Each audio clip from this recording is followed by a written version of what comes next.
Well, hello ladies and gentlemen, and a very warm welcome to Ian's Adventures with me, Ian Lawrence, once again in the great outdoors. Now these videos are dedicated to you. I could come out and do this on my own and enjoy it just as much, but I do enjoy your company and I want to bring you along so you can enjoy the bushcraft, the wild camping, the equipment, the locations, all the different bonkers stuff that I get up to.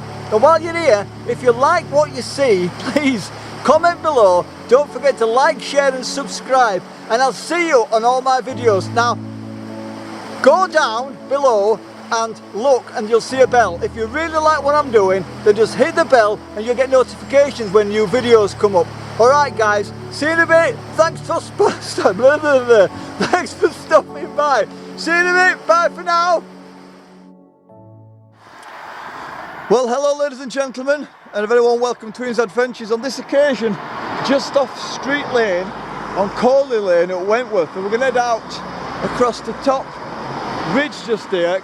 Down in the bottom down there is Wentworth Village. We're just up here with something I want you to see because it's quite interesting.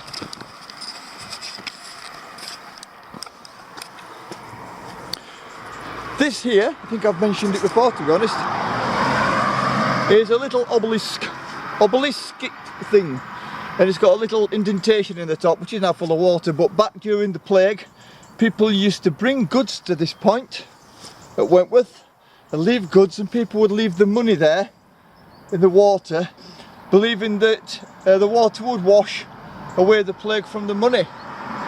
So it was basically a transition point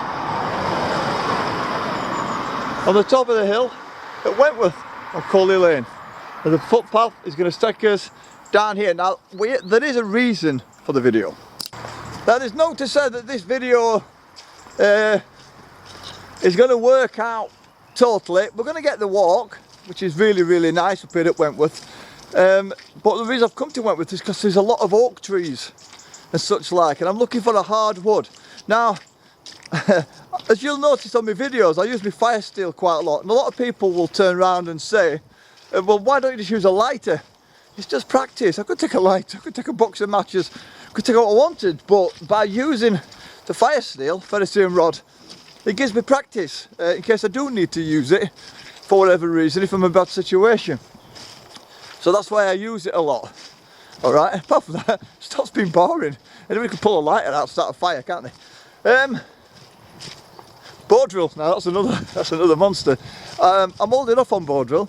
I'm going to do a series of videos of me fighting bow drill this coming summer, and as long as I get the time, and that should be fun.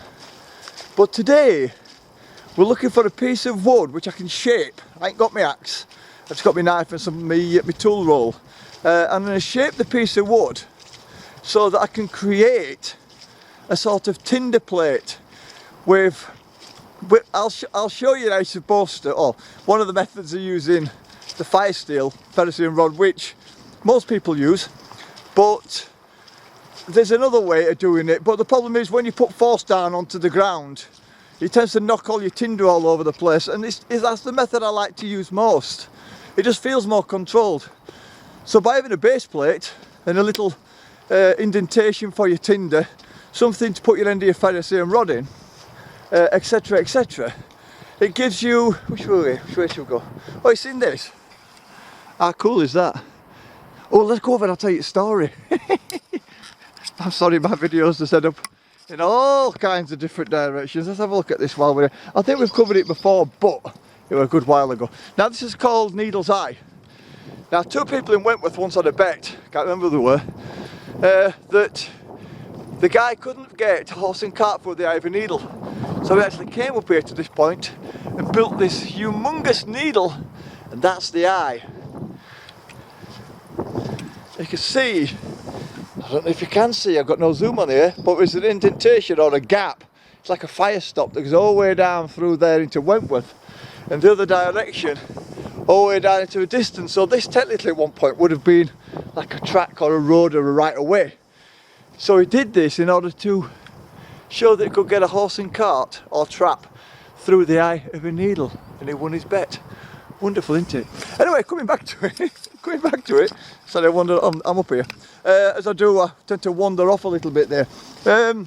Yeah, I'm just going to build like a base plate so I can put the end of my ferrocerium rod into it, put it down onto the floor. So this will work in case, you know, the ground's all wet and it's all sodden and nasty.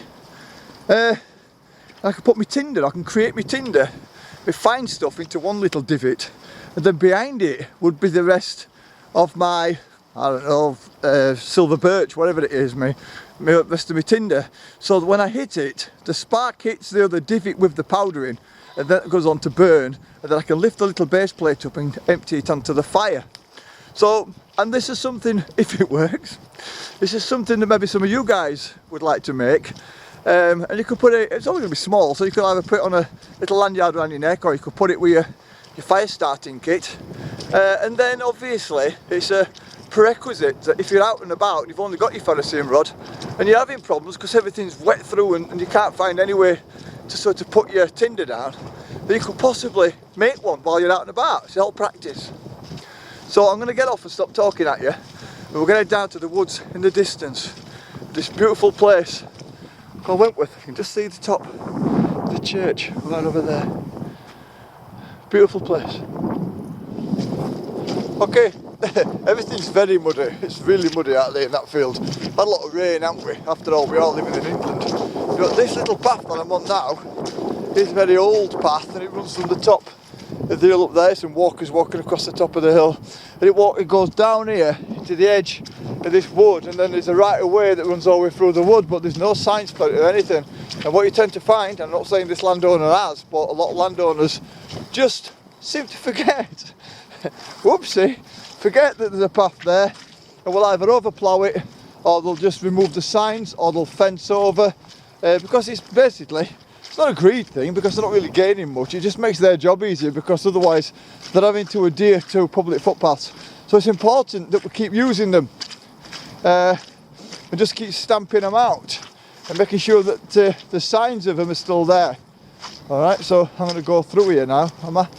Yes, I'll go down through here into the edge, and you can see where people are constantly walking down. There's footprints all the way up here in this mud, so people are attempting to keep this path in place, but it's important not to go out onto the fields. Don't walk on the fields, even if you think it's going to be easier, because that belongs to the farmer, and by doing that it means that we're actually trespassing. Also, and you can see here all these stones. Now I'm not sure if these stones have been shifted from out in the field, or if at some point, which it looks like, there's been some kind of stone building here. See it? Because then we head, like I said, it's really muddy and I could get down easier, but if I was to go down this hill easier, it would mean I'd be trespassing into farmers' land, and I'm not going to do that. Look at these old trees. These are lovely.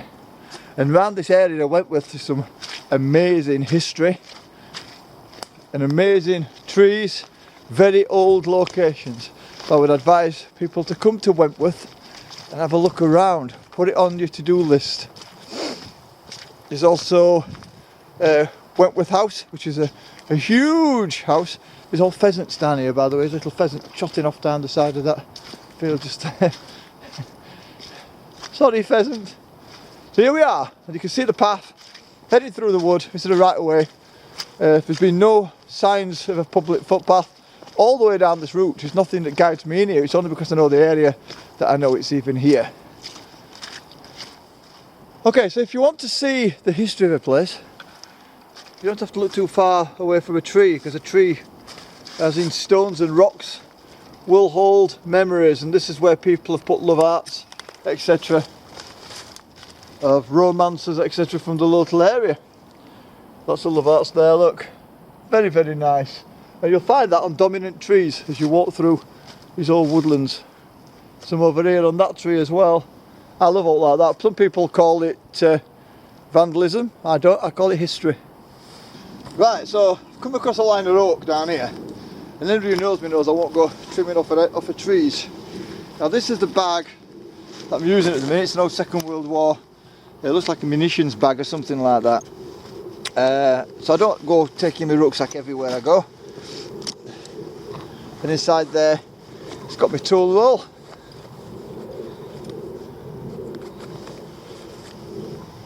And also in here, got 2 nice lumps of fat wood. Oh, it smells so nice. I'm addicted to that stuff. So I'll just roll this out. There we go.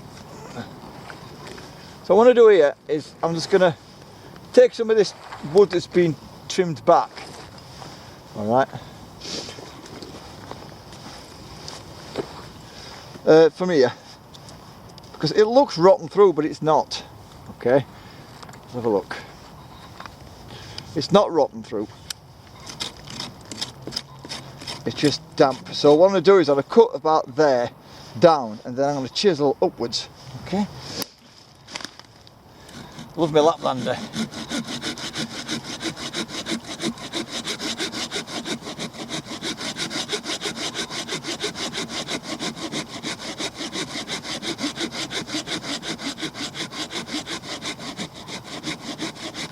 Like I say, I've not brought an axe, so I just didn't need it.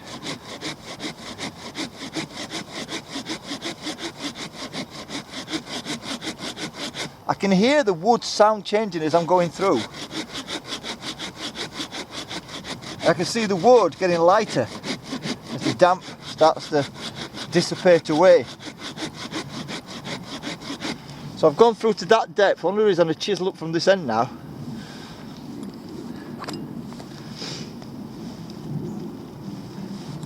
Let's find a quick lump of wood. Are you solid enough? That looks alright, but we'll find out. No, might do. So there we go with that.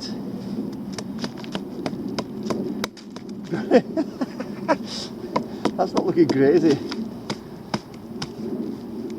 Alright, I'll come back to you when I get a bit of wood that's not rotten. We're going to keep his fingers crossed for this one.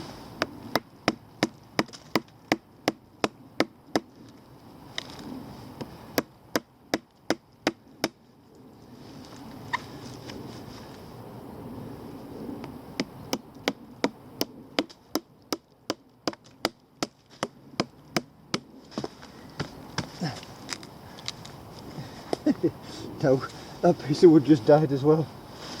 Oh, what's this? Right next to me all the time. And that's rotten and all. Everything here is rotten. Not great, is it?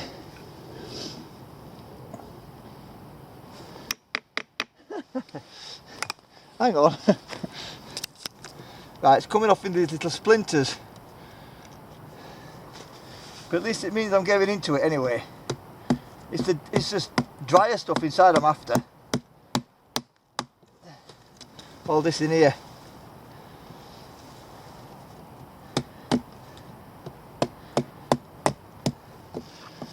But I'm thinking that's going to be long enough. You can see it's drier inside. Whether it's rotten I don't know. So what I'm going to do is I'm going to trim it back. Alright. And find out what's on the inside of that. Because all this is trial and error, you can never tell what's inside a tree really. Alright. So I'll just see how that goes with the trimming.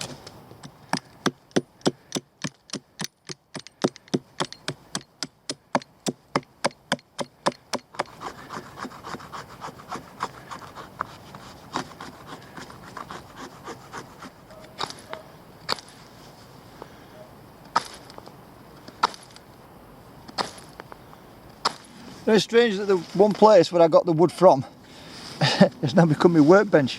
You can see I'm starting to flatten that out now. It's starting to take shape, and it's just a case of it's a bit therapeutic, to be honest. You see, I can see the rise and falls, and I'm just slicing. It is quite hard wood, this.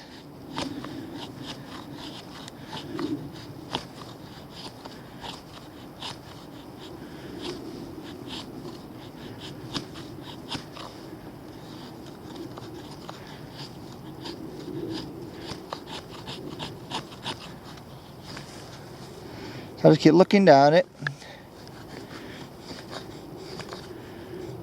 and planing it back with a knife. That's the thing about this knife, is the shape.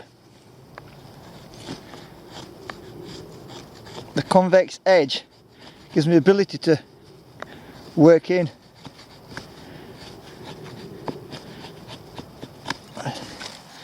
Yeah, it's starting to come now.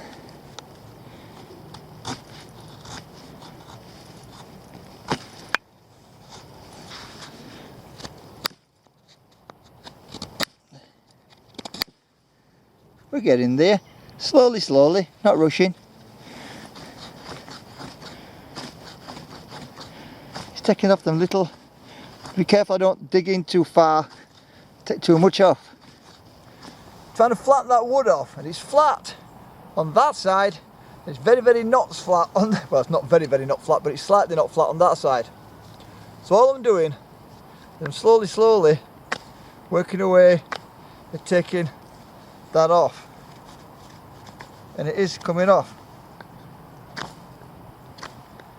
I'm keeping the knife away from my legs and my hands, I'm cutting away from myself, just making sure everything's safe. And then what we can do, it doesn't need to be perfect on this side as long as it's good on that side, because that's the side that's going on the floor. And what we're going to do is we're going to make a divot to start with at that end. I'm leaving this rough stuff on that end because it reminds me of where it came from.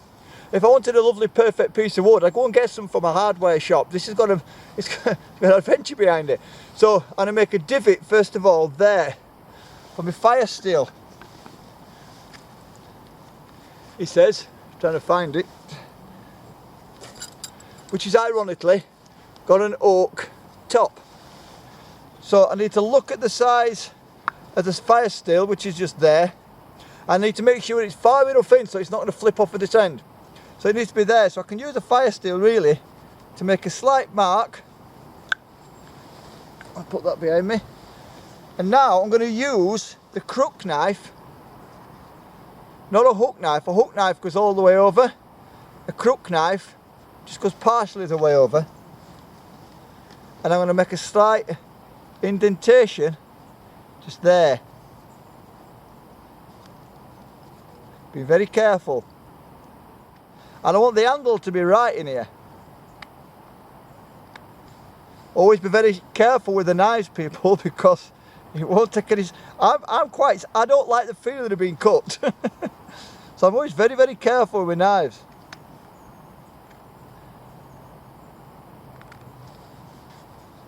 This has to be deep enough to make sure it stays there while I'm working. There's some tools that are worth buying. A Laplander or a Silky, depending on your preference. Obviously a bushcraft knife, unless you make your own. An axe, which on this occasion I've not brought out with me. Let me just dig into that. Quite a steep angle, so I'm having to be very careful. Okay, so that's the idea there. We've got that, hopefully, see if it works. Yeah, that's nicely in place just there. Alright, so that's in place. So when I go to strike, I know that they... Come in.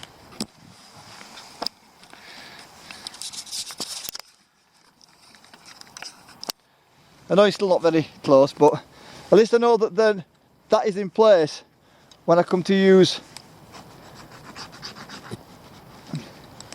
Can you see?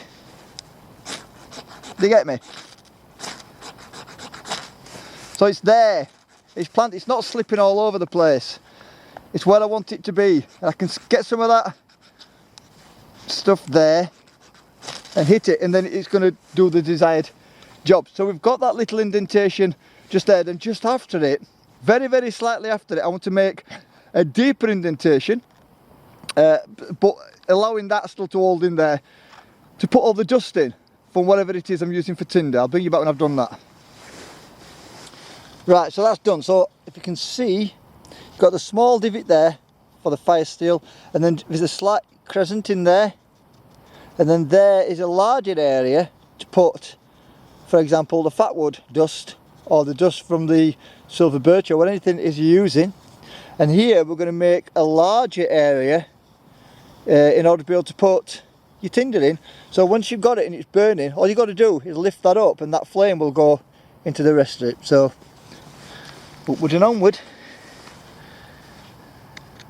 needless to say, yes, on this occasion I've made my little tinder bundle a bit too zealous. So we've got fat wood, so we'll use it. So the fat wood is scraped into there. And we fill up that little divot. So none of this now that we're using has actually hit the ground. Even though it's a wet, come on, a little bit of, that's it. And when would I use this? To be in my bag, and if it were a horrendous day, then I could put this down anywhere I want. And some people are going to think it's a stupid idea, but it's my idea, and it's just something I wanted to do. Alright, so that's in there. So the idea then, he says, cleaning his blade and putting that back in his pocket. So what we've done is we've got the divot, then we've got some fat wood with dust, which has been put in there, and then we've got some of this silver birch bark, yeah, and then we've got me, and then we've got the tinder over there. So I'll put some of that dust in.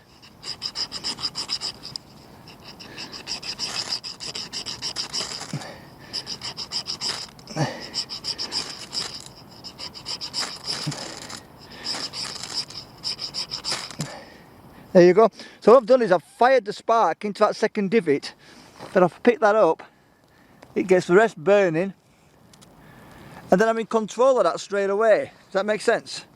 So we have the first divot for this so it didn't go slipping all over the place, then we had the second divot with the powder in, then we had the third divot which has got the tinder on. So now I can move that around and take it to wherever the fire is. Obviously on this occasion there is no fire, so I'm going to pop this down here. Let's just pop it on there. See? There's a slight burning, it says, but not much. All I have to do then is empty that out. Oh, that's resin. Get that burning. Empty that out and we're good to go again. And then that can be now getting the fire going. Yeah? So you get the idea. So there you go. Bit of oak. 3 divots, and yet there's going to be occasions in future where that's really going to come in handy. And on many occasions I've thought to myself, when I've been looking around trying to find somewhere that I could put my ferrocerium rod down, trying to find a dry leaf or anything I could use to put my powder down to create that initial burn. But now that, I could stick an hole through it and just hang it around my neck, or I could put it in my fire kit, or I could just put it in my bag, in my pocket. It's only a bit of wood. And just for the sake of just doing that, I mean, you could do it when you're out and about, when you're out in woods or whatever, but it saved me time. And just like those people we mentioned before, just take a lighter or take matches. Well, you can, but now I know that that works. I've tried it, it's tested. It's still a little bit damp on the edges, but this stuff's all right, and it's going to die. It's going to dry out. So what I'm going to do is I'm going to get home and I'm going to put some protection on the rest of the wood, so it lasts me a little bit longer. And you can see from that it's just been burning. You saw how long it was burning in there. Can't even made a mark on it. This is good solid wood. Right, ladies and gentlemen, thank you very much for watching. I do appreciate it. Now you'll notice on my channel I do put the effort in, even though this stops and starts every now and again, but I'm getting like 150, 200 views. It'd be nice if we share these around and spread word, because we are proactive again, we're out getting things done, and at the moment we're going through a process of what we can make, what we can find, what we can use. Eventually we're going to be going out just having adventures and utilising all this stuff in those adventures, and possibly, most likely, going overnight as well. So if you can share this stuff out, I really appreciate it. And thank you very much for watching. I'll see you on the next one. Bye for now.